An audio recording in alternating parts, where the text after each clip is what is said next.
रात को मैं कमरे में अकेला सो रहा था तो वो अचानक आई और मुझसे कहने लगी, मुझे नींद नहीं आ रही, मैं तुम्हारे साथ ही सोना चाहती हूँ। मैं परेशान हो गया।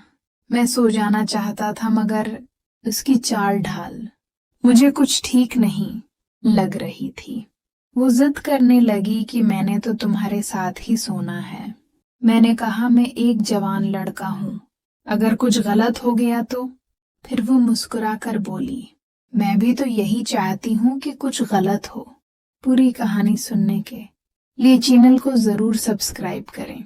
मेरा नाम अहमद है और मेरी उम्र 25 साल है। मैं इस वक्त मैं अपनी बीवी आलिया और बेटी फातिमा के साथ कराची जा रहा था। हमारे सामने एक और फैमिली बैठी थी जिसमें एक बुजुर्ग और उनके बेटे शामिल थे। इनसे मेरी अच्छी खासी दोस्ती हो गई थी।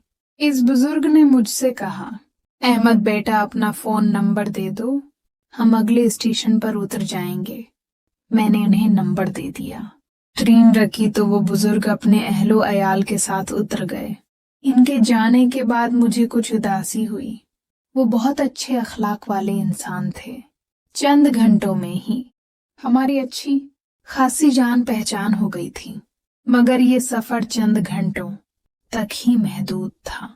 इनके जाने के बाद मैंने अपनी नजरें घुमाई, तब अचानक ट्रेन के दरवाजे पर मेरी नजर पड़ी और मुझे कुछ साल पहले के सफर के मनाजर याद आ गए। 6 साल पहले मैं अपने दोस्त की शादी के सिलसिले में लाहौर से कराची वापस आ रहा था। मेरे सामने बैठी एक लड़की काफी देर से मुझे देख रही थी। उसने जानबूझकर अपनी बोतल मेरे सामने गिरा दी और बोली, ये बोतल उठाकर दे दें। उसने मासूमियत से आंखें झपकाई। मैंने उसे नजरअंदाज कर दिया। वो मुझे घूरते हुए खुद ही बोतल उठाने लगी। उसके बाद उसने मुझसे बात करने की बहुत कोशिश की, मगर मैंने कानों में हैंड फ्री लगा ली। गर्मी की वजह से मैं कुछ देर बाद उठकर ट्रेन के दरवाजे के पास खड़ा हो गया। वो लड़की भी वहीं आ गई। मैंने पूछा, क्या मसला है? उसने कहा, आप कब से मुझे नजरअंदाज कर रहे हैं? वो काजल भरी आंखों से मुझे देख रही थी। मैंने कहा, मैं आपको नहीं जानता और नामहरम औरत को देखना एक मर्द को ज़ैब नहीं देता। मैंने नजरें बाहर के मनाजिर पर जमा दें जहां हर तरफ हरियाली थी और ट्रेन के साथ मनाजिर पीछे हटते जा रहे थे। वो बोली, आप तो बड़े समझदार लगते हैं।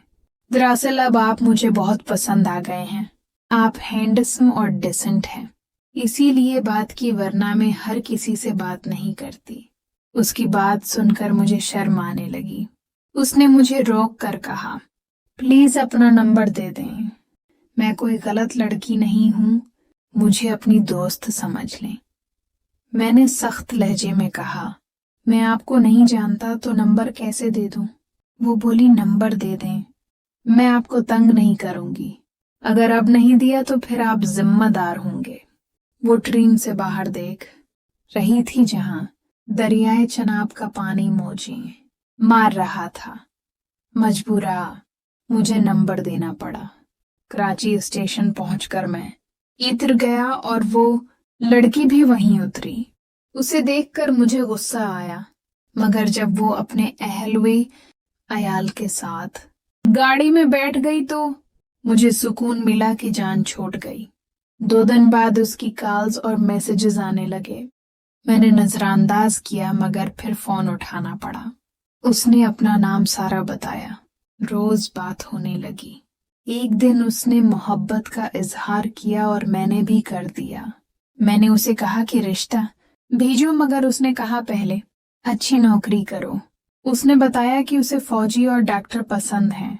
मैंने दिल में इरादा कर लिया कि आर्मी ज्वाइन करूंगा। मैंने वालिदैन को बताया तो वो नाराज हो गए और कहा कि तुम्हारी शादी कजन आलिया से तय है। मैंने कहा, मुझे सारा पसंद है।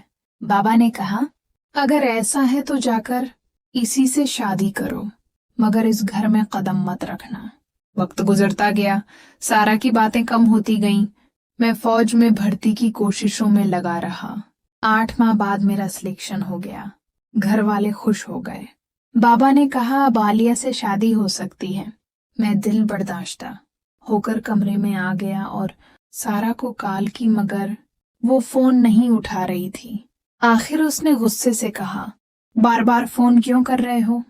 मैंने पूछा, क्या हुआ सारा, सब ठीक तो है?